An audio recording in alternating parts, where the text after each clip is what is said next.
Buenos días a todos. Bienvenido otra vez en ese espacio de lectura.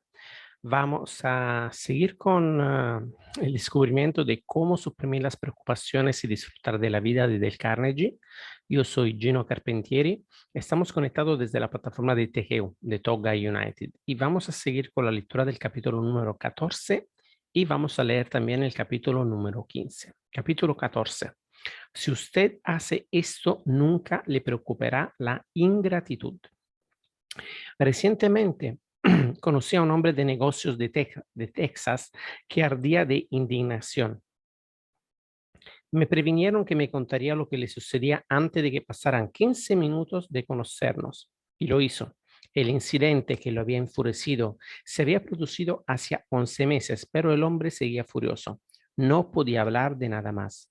Había dado a sus 34 empleados $10,000 en gratificaciones de Navidad, unos $300 a cada uno, y ni uno solo le había dado las gracias y se lamentaba amargamente. Siento haberles dado siquiera un centavo.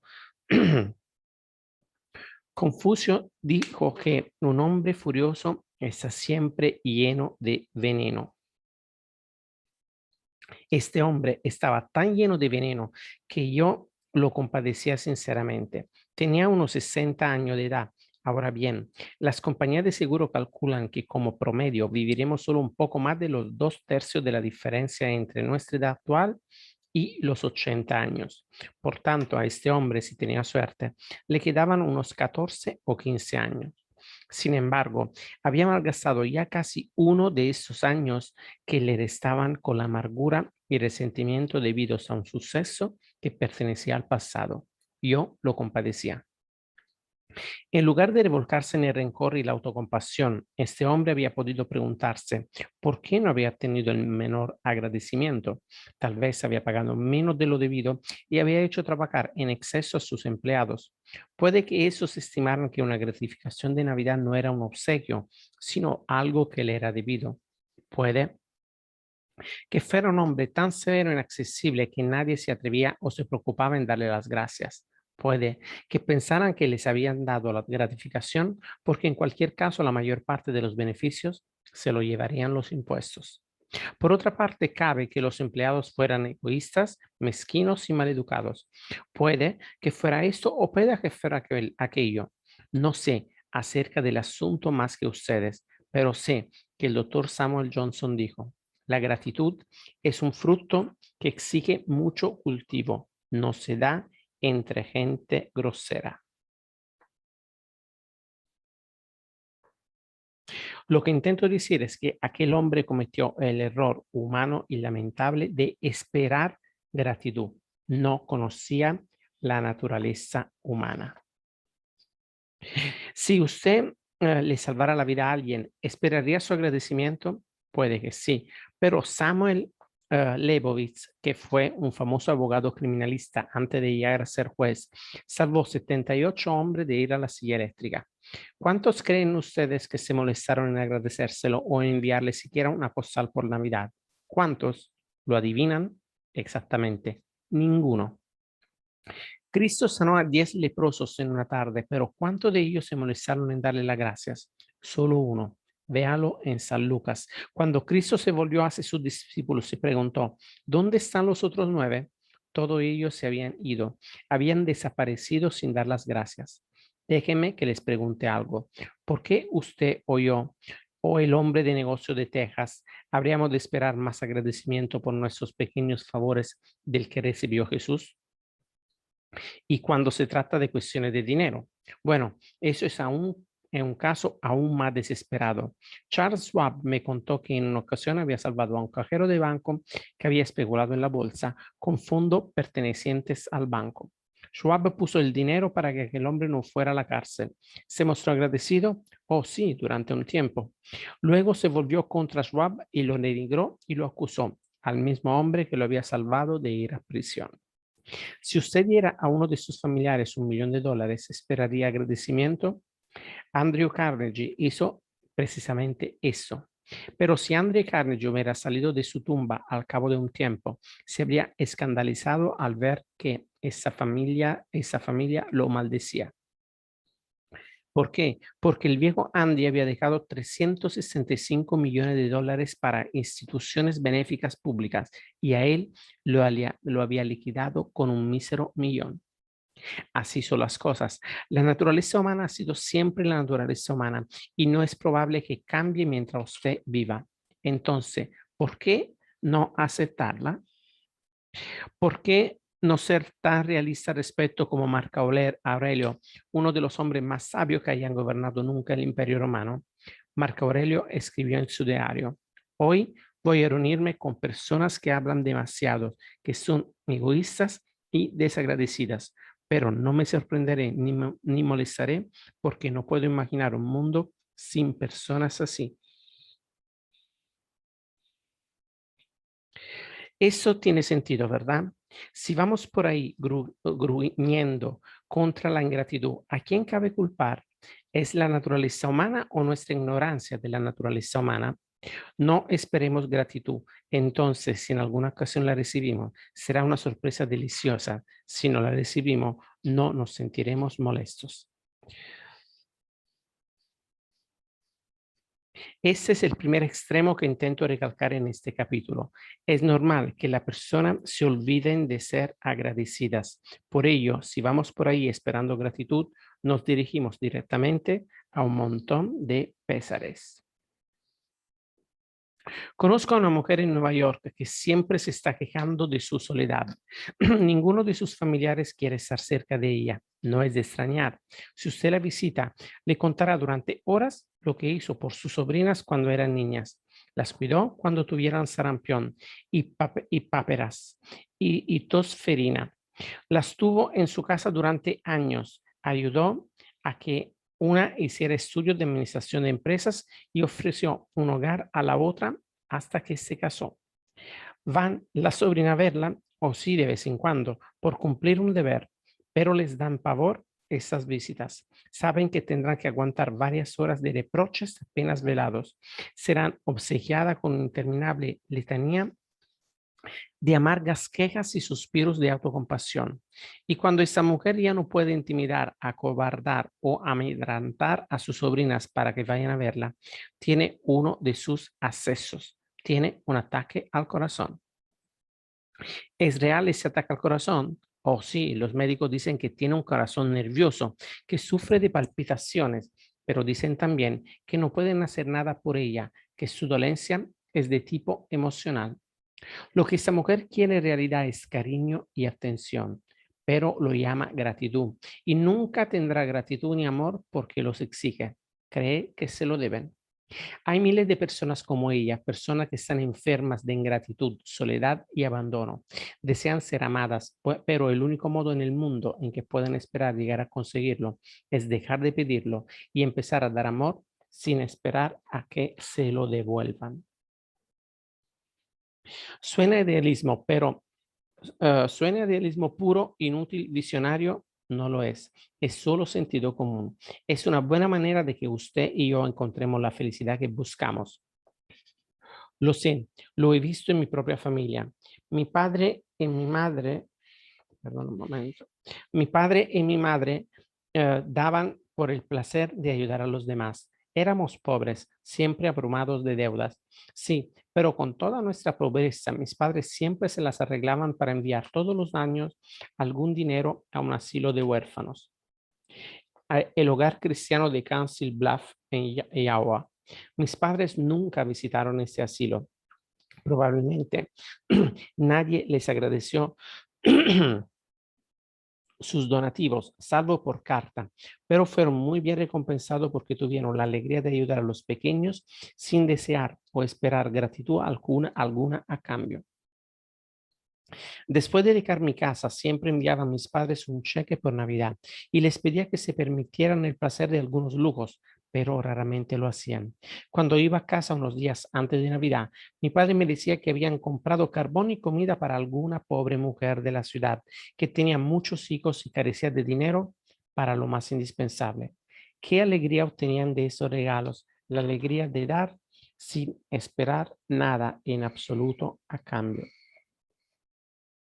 Creo que mi padre encajaba casi perfectamente la descripción que hacía Aristóteles del hombre ideal, el hombre más digno de ser feliz. El hombre ideal disfruta haciendo favor a los demás. Y ese es el segundo extremo que trato de destacar en este capítulo. Si queremos encontrar la felicidad, dejemos de pensar en la gratitud o ingratitud y demos por el íntimo placer de dar. Los padres llevan miles de años tirándose del pelo por la ingratitud de sus hijos. Incluso el rey Lear de Shakespeare exclamó: "Cuán más afilado que el diente de una serpiente es tener un hijo desagradecido". Pero ¿por qué tendrían que ser agradecidos los hijos a menos que les educáramos para hacerlo? La ingratitud es algo natural como las malas hierbas. La gratitud es como una rosa. Hay que alimentarla, regarla, cultivarla, amarla y protegerla. Si nuestros hijos son desagradecidos, ¿de quién es la culpa? Tal vez nuestra. Si nunca les hemos enseñado a expresar su gratitud a los demás, ¿cómo podemos esperar que nos estén agradecidos a nosotros? Conozco a un hombre en Chicago que tenía motivos para quejarse de la ingratitud de sus hijastros. Trabajaba duramente en una fábrica de cajas y pocas veces ganaba más de $40 a la semana. Se casó con una viuda y esa lo persuadió para que pidiera dinero prestado para enviar a la universidad a los dos hijos que tenía de un anterior matrimonio. De su salario de $40 semanales, este hombre tenía que pagar la comida, el alquiler, el combustible, la ropa y los plazos del pagaré del préstamo. Hizo eso durante 4 años, trabajando como un esclavo y sin quejarse nunca. ¿Le dieron alguna vez las gracias? No. Su mujer daba la cosa por supuesta y lo mismo pasaba con los hijastros, quienes no imaginaron nunca que le debían nada a su padrastro, ni siquiera las gracias. ¿De quién era la culpa? ¿De los chicos? Sí, pero la madre era todavía más culpable. Pensaba que no debía cargar aquellas jóvenes existencias con un sentimiento de obligación. No quería que sus hijos iniciaran su vida bajo el peso de una deuda. Nunca soñó siquiera con decir: "Qué generoso es vuestro padrastro que os paga la universidad". En lugar de ello, adoptó una actitud de: "Es lo mínimo que puede hacer". Esta mujer quería el bien de sus hijos, pero en realidad los estaba lanzando a la vida con la peligrosa idea de que el mundo les debía lo necesario para vivir. Y fue realmente una idea muy peligrosa porque uno de los muchachos trató de coger dinero prestado a su padrón y acabó en la cárcel. Hemos de recordar que nuestros hijos son en gran parte lo que hacemos que sean. Por ejemplo, la hermana de mi padre, de mi madre, Viola Alexander de Minneapolis, es un excelente ejemplo de mujer que nunca ha tenido motivo para quejarse de la ingratitud de sus hijos. Cuando yo era pequeño, mi tía Viola acogió en su casa a su madre para atenderla mejor. Y lo mismo hizo con la madre de su marido. Todavía puedo cerrar los ojos y ver a las dos ancianas instaladas junto al fuego en la granja de mi tía. ¿Eran un problema para ella? Supongo que muchas veces lo serían, pero no había forma de adivinarlo en su actitud. Mi tía quería a las dos ancianas, las mimaba y hacía que se sintieran como en su propia casa. Tenía además 6 hijos, por eso, pero eso no fue razón para que pensara que estaba haciendo algo noble o que merecía jalo de santa para comportarse así con las dos ancianas. Para ella era lo natural, lo justo, lo que quería hacer. ¿Dónde está ahora mi tía Viola? Bueno, enviudó hace unos años.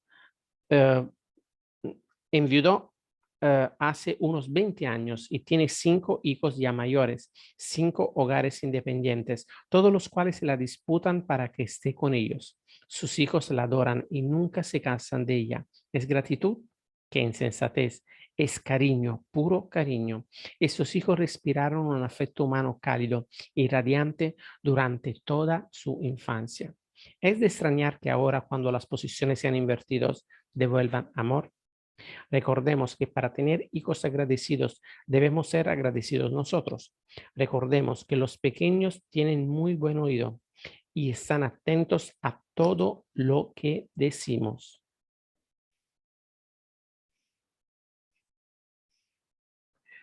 A guisa de ejemplo, la próxima vez que nos sintamos tentados de menospreciar la amabilidad de alguien en presencia de nuestros hijos, no lo hagamos. No digamos nunca: fíjate en estos paños de cocina que nos han enviado la prima Sue para Navidad. Lo has hecho ella misma. No le han costado ni un centavo. El comentario puede parecernos trivial, pero los niños están escuchándonos. Por lo tanto, vale más que digamos: ¿cuántas horas habrá dedicado la prima Sue a hacer estos paños de cocina para Navidad? Qué amable por su parte. Vamos a escribirle para darle las gracias ahora mismo. Y nuestros hijos, de modo inconsciente, absorberán el hábito de elogiar y de agradecer. Para evitar el resentimiento y la preocupación por la ingratitud, y aquí la regla número 3. 1. En lugar de preocuparnos por la ingratitud, demos por hecho que existirá. Recordemos que Jesús sanó a 10 leprosos en un mismo día y solo uno de ellos le dio las gracias. ¿Por qué habríamos de esperar nosotros más gratitud de la que Jesús obtuvo? 2. Recordemos que el único modo de ser feliz es no esperar gratitud, sino dar por el placer de dar.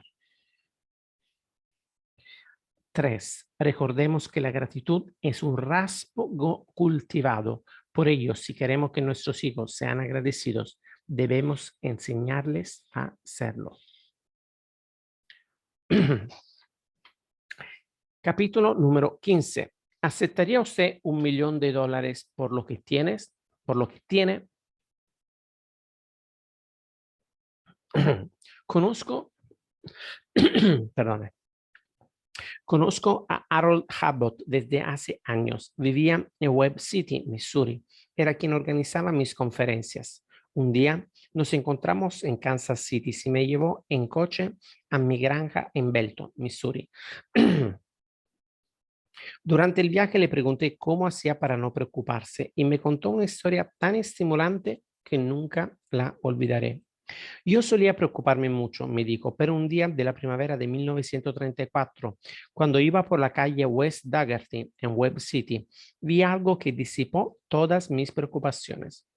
Todo sucedió en 10 segundos, pero en esos 10 segundos aprendí más sobre cómo vivir que en los 10 años anteriores. Durante 2 años había tenido una tienda de comestible en Webb City y no solo había perdido todos mis ahorros, sino que además había contraído deudas que tardé 7 años en pagar. La tienda había cerrado el sábado anterior y ahora iba a pedir un préstamo al banco mercantil y minero para poder ir a Kansas City a intentar conseguir un trabajo. Andaba como un hombre derrotado, había perdido toda mi fe y mi espíritu de lucha. En esto vi que venía por la calle un hombre sin piernas. Iba sentado en una plataforma de madera equipada con ruedas de patín. Se impulsaba con unos bloques de madera que llevaba en cada mano. Me crucé con él en el momento en que, después de cruzar la calle, empezaba a alzarse para superar el bordillo y llegar a la acera. Mientras se inclinaba su plataforma de madera para darle el ángulo adecuado, sus ojos se encontraron con los míos. Me saludó con una amplia sonrisa. Buenos días, señor. Bonita mañana, ¿verdad? Al mirarlo, comprendí lo rico que yo era. Tenía 2 piernas, podía caminar. Me avergoncé de la compasión que había sentido por mí mismo. Me dije que si aquel hombre podía ser feliz y alegre sin piernas, con certeza yo lo podía hacer con ellas. Sentí cómo se me ensanchaba el pecho. Tenía intención de pedir al banco $100, pero ahora tuve el valor de pedir 200. Tenía intención de decir que quería ir a Kansas City a intentar conseguir un trabajo, pero ahora anuncié confiadamente que quería Kansas City para conseguir un trabajo. Obtuve el préstamo y obtuve el trabajo. Ahora tengo pegada en el espejo de mi cuarto de baño la siguiente palabra que leo cada mañana cuando me afecto. Estaba triste porque no tenía zapatos, hasta que por la calle encontré a un hombre que no tenía pies. En una ocasión pregunté a Eddie Rickenbacker cuál era la lección más importante que había aprendido al permanecer a la deriva con sus compañeros en una balsa salvavidas durante 21 días perdidos sin esperanza en el Pacífico. Y la contestación fue: lo más importante que aprendí de aquella experiencia fue que si tiene toda el agua necesaria para beber y toda la comida necesaria para alimentarse, nunca hay que quejarse de nada. Voy a repetir eso. Lo más importante que aprendí de aquella experiencia fue que si tienes toda el agua necesaria para beber y toda la comida necesaria para alimentarse, nunca hay que quejarse por nada. Time publicó un artículo sobre un sargento que había sido herido en Guadalcanal, alcanzado en la garganta por un trozo de metralla. Ese hombre había recibido 7 transfusiones de sangre. Escribió una nota para el médico preguntando, ¿viviré? El doctor contestó, sí. Entonces escribí otra nota que inquiría, ¿podría hablar? La respuesta volvió a ser sí. Entonces escribió una tercera nota. Entonces, ¿por qué diablo me preocupo? ¿Por qué no se detiene usted un momento y se pregunta, ¿por qué diablos me preocupo? Verá que probablemente el motivo es relativamente insignificante y carente de importancia.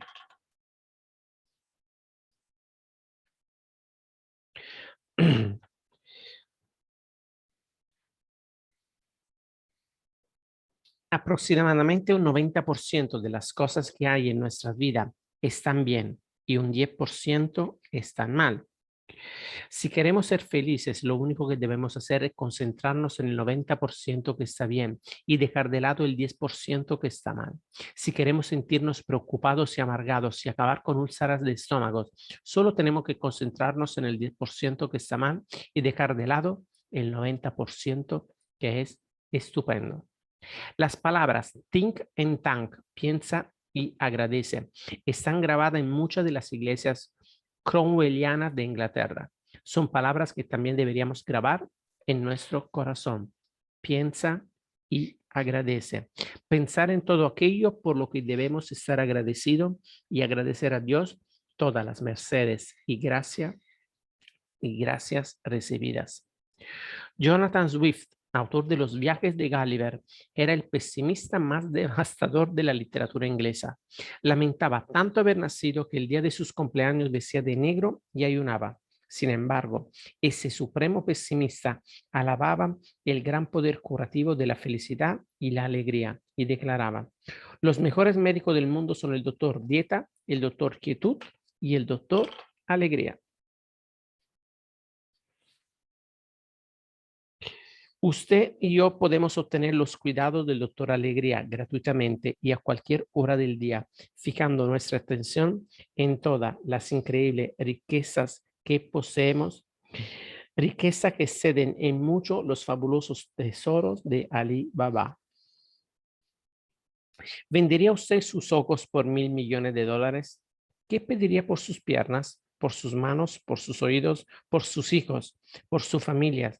Sume todas las partidas y verá que no vendería lo que posee por todo el oro acumulado por los Rockefeller, los Ford y los Morgan juntos.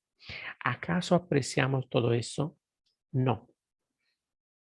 Como dijo Schopenhauer, casi nunca pensamos en lo que tenemos, sino en lo que nos falta.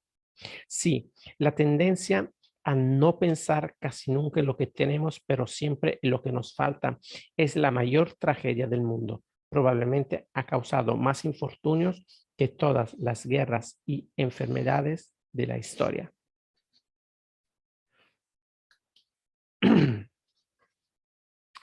Fue la causa de que John Palmer se convirtiera de un muchacho normal en un viejo gruñón y estuviera a punto de arruinar su hogar. Lo sé porque él mismo me lo contó. Palmer vive en Paterson, New Jersey. Poco después de dejar el ejército, me dijo, empezó a dedicarme a los negocios por cuenta propia. Trabajaba mucho, día y noche, y todo iba muy bien. Y entonces empezaron los problemas. No podía conseguir piezas y materiales. Temía tener que abandonar mi empresa. Me preocupé tanto que me convertí de la persona normal que era en un viejo gruñón. Me volví tan agrio e irascible que, bueno, no me daba cuenta entonces, pero a punto estuve de perder mi feliz hogar. Un día, un joven veterano inválido que trabajaba conmigo me dijo, John, debería darte vergüenza. Parece que seas la única persona en el mundo que tiene dificultades. Supongamos que tenga que cerrar el taller durante algún tiempo. ¿Y qué? Puedes empezar de nuevo cuando las cosas vuelvan a la normalidad. Tienes muchas cosas por las que estar agradecido y te pasas el día gruñendo. Chico, ¿cómo me gustaría estar en tu lugar? Mírame, solo tengo un brazo y la mitad de mi cara desaparecido. Sin embargo, no me quejo. Si no dejas de gruñir y protestar, perderás no solo tu negocio, sino también tu salud, tu hogar y tus amigos. Esas observaciones me hicieron abandonar el camino que seguía. Hicieron que me dieran cuenta de lo bien que estaba y, en aquel mismo momento, resolví que cambiaría y volvería a ser el de antes. Y así lo hice. Una amiga mía, Lucille Black, tuvo que vacilar en el límite mismo de la tragedia antes de aprender a ser feliz con lo que tenía en lugar de preocuparse por lo que no tenía. Conocí a Lucy hace años, cuando los dos estudiábamos redacción de relatos cortos en la Escuela de Periodismo de la Universidad de Columbia. Hace unos años sufrió la mayor conmoción de su vida. Por aquel entonces vivía en Tucson, Arizona. Esa es la historia tal como ella me la contó. Había estado viviendo en un torbellino. Estudiaba órgano en la Universidad de Arizona. Dirigía una escuela de declamación en la ciudad y daba clases de crítica musical en el rancho Desert Willow, donde me alocaba. Iba a fiestas, bailes y paseos a caballos a la luz de las estrellas. Una mañana me desmayé, el corazón. El médico me dijo, tendrá que permanecer en cama durante un año en reposo absoluto. No me dio esperanza de volver a recuperar mi fortaleza de nuevo. En cama durante un año, ser una inválida, tal vez morir. Me sentía inválida por el pánico. ¿Por qué tenía que pasarme eso a mí? ¿Qué había hecho para merecerlo? Lloré y gemí. Sentía amargura y me rebelaba, pero permanecí en cama como el médico me había ordenado. Un vecino mío, el señor Rudolph, un artista, me dijo, usted cree ahora que un año de cama será una tragedia, pero no será así. Tendrá tiempo para pensar y conocerse. Obtendrá en estos meses un desarrollo espiritual muy superior al conseguido en toda su vida anterior. Me quedé más tranquila e intenté adquirir un nuevo sentido de los valores. Leí libros llenos de inspiración. Un día oí que un comentarista de radio decía, solo se puede expresar aquello que está en nuestra conciencia. Yo había oído palabras parecidas muchas veces, pero esas penetraron muy hondo en mí y echaron raíces. Y decidí tener solo aquellos pensamientos que querían que guiaran mi vida. Pensamientos de alegría, felicidad y salud. Me obligué a repasar cada mañana en cuanto me despertaba todas aquellas cosas por las que debía estar agradecida. Ausencia de dolor, una hija maravillosa, una buena vista, buen oído, magnífica música en la radio, tiempo para leer, buena comida, buenos amigos. Estaba tan animada y venía a verme tanta gente que el médico puso un cartel que decía que solo podía entrar una persona a verme a la vez y solo a ciertas horas. Han pasado 9 años desde entonces y ahora mi vida es una vida plena y activa. Estoy profundamente agradecida al año que pasé en cama. Fue el año más valioso y feliz que pasé en Arizona. La costumbre que adquirí entonces de enumerar mis bienes cada mañana sigue conmigo. Es una de mis más preciadas pertenencias. Me avergüenza reconocer que nunca aprendí a vivir de verdad hasta que temí que iba a morir.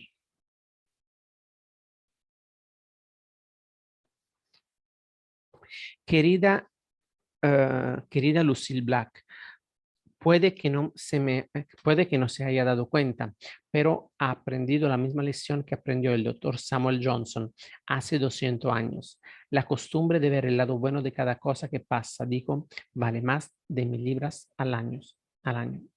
Esas palabras fueron pronunciadas, tengámoslo en cuenta, no por un optimista profesional, sino por un hombre que había conocido la ansiedad, la pobreza y el hambre durante 20 años y que finalmente se había convertido en uno de los más eminentes escritores de su generación y en el conversador más brillante de todos los tiempos. Logan Pearsall Smith concentró mucha sabiduría en unas pocas palabras cuando dijo, hay dos cosas que deben perseguirse en la vida. La primera es conseguir lo que se quiere y después disfrutar de ello. Solo los más sabios logran lo segundo.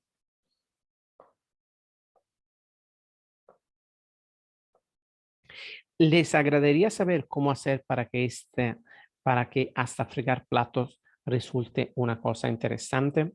Si es así, lean un libro inspirador de un coraje increíble, escrito por Borghild Dahl. Se titula Quería ver.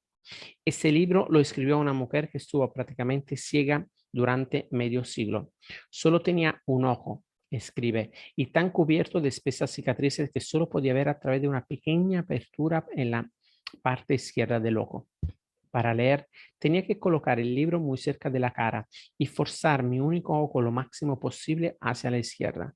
Pero esa mujer se negó a que la compadecieran, se negó a ser diferente. De niña quería jugar a la rayuela con sus compañeras, pero no podía ver las rayas. Por eso, cuando las demás niñas se habían ido a casa, se arrastraba por el suelo con los ojos cerca de las marcas, hasta que se aprendió de memoria cada trozo del suelo en que sus amigas jugaban. Y pronto se convirtió en experta en diversos juegos. Aprendió a leer en casa con un libro de letras muy grande que sujetaba tan cerca de los ojos que rozaba las páginas con las pestañas. Obtuvo 2 títulos universitarios, el de Bachelor of Arts por la Universidad de Minnesota y un Master of Arts por la Universidad de Columbia. Empezó a dar clases en la aldea de Twin Valley, Minnesota, ascendiendo hasta llegar a ser profesora de periodismo y literatura en el Augustana College de Sioux Falls, Dakota del Sur. Allí enseñó durante 13 años y al mismo tiempo dio conferencias en sociedades femeninas y charlas por radio sobre libros y autores. En el fondo de mi mente, escribe, siempre había acechado el miedo a la ceguera total. Con el fin de superarlo, adopté una actitud alegre, casi exuberante hacia la vida. Entonces, en 1943, cuando tenía 52 años, sucedió el milagro. Una operación en la famosa clínica Mayo. Ahora veía 40 veces mejor que nunca hasta entonces. Se abría ante ella un apasionante mundo de belleza. Encontraba apasionante incluso fregar platos en la cocina. Empiezo a jugar con la blanca y suave espuma del fregadero, escribe. Sumerjo las manos en ella y cojo una bola de diminutas burbujas de jabón. Las pongo contra la luz y en cada una de ellas veo los brillantes colores de un arco iris en miniatura.